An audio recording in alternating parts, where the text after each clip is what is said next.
Hello, listeners. Welcome to the Pre-Market Update. The podcast is powered by AI. I'm Joe. And I'm Sarah.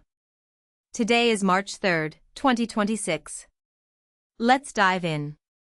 The India markets are staring at a turbulent opening today, and frankly, the screens are looking quite red.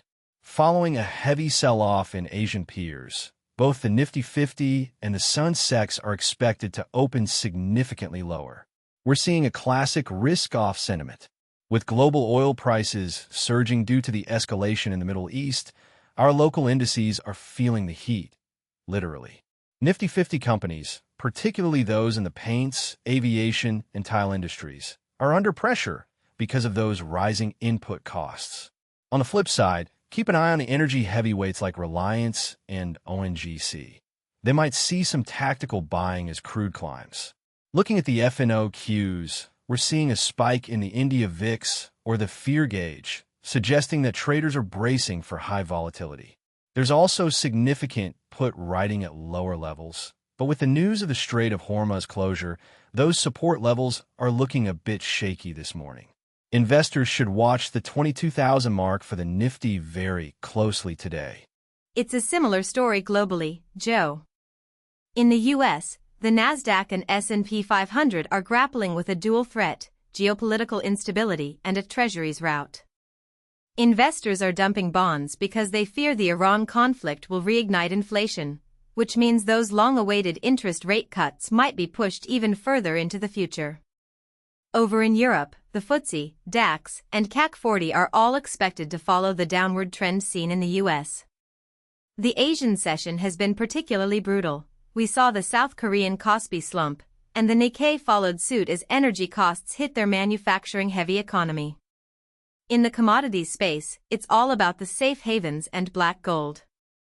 Brent crude is trading near $79 and West Texas Intermediate is over $72 after Iran's Revolutionary Guard mentioned closing the Strait of Hormuz, a vital artery for global oil. Gold is also on a 5-day winning streak, touching new highs as traders scramble for safety. Even the US dollar is holding firm, putting extra pressure on emerging market currencies like the rupee.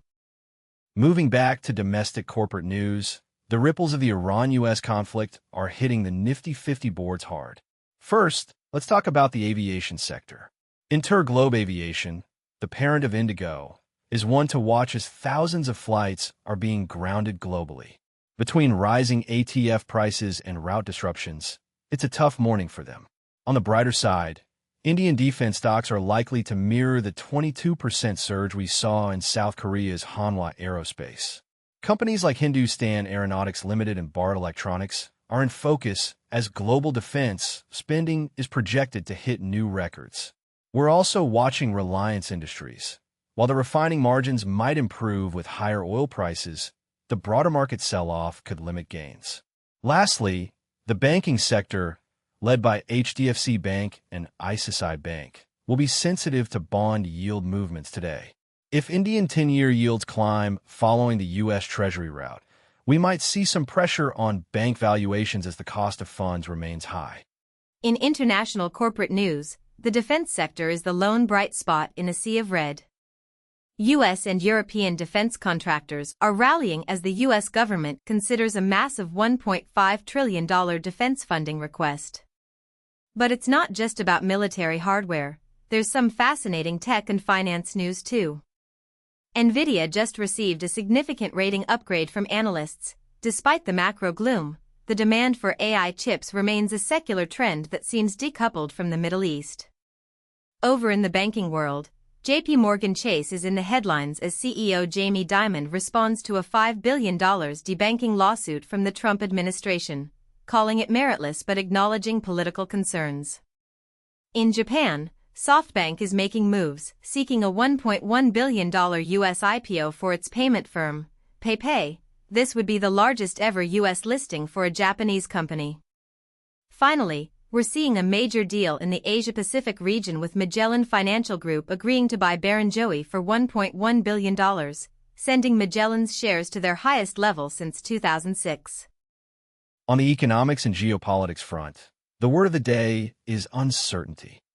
The escalating war between the U.S. and Iran has completely upended the inflation is tamed narrative that President Trump was campaigning on.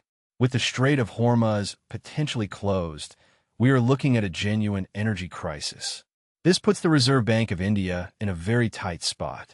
Governor Das has been cautious about inflation, and this oil spike almost guarantees that the RBI will maintain a higher-for-longer stance on interest rates to protect the rupee and manage imported inflation. Similarly, for the U.S. Fed, the flight to safety trade in bonds has evaporated, replaced by a fear that energy costs will seep into every part of the economy. Traders who were betting on a June rate cut are now rapidly scaling back those expectations. Geopolitically, the focus is now on whether this conflict remains a short-term disruption or a protracted war that redraws trade routes entirely. So, what are the key takeaways for this Tuesday? First, volatility is back with a vengeance. If you're an investor, the defense and energy sectors are acting as the primary hedges right now.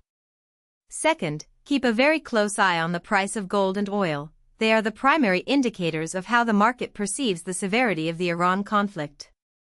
Third, the inflation trade is back, so those high-growth tech stocks that are sensitive to interest rates might face more downward pressure in the coming sessions. Fourth, watch the airlines and travel sectors. They are the immediate victims of both high fuel costs and airspace closures. Finally, for our Indian listeners, keep an eye on the rupee. If oil stays above $80, the pressure on the currency could prompt the RBI to intervene in the markets today.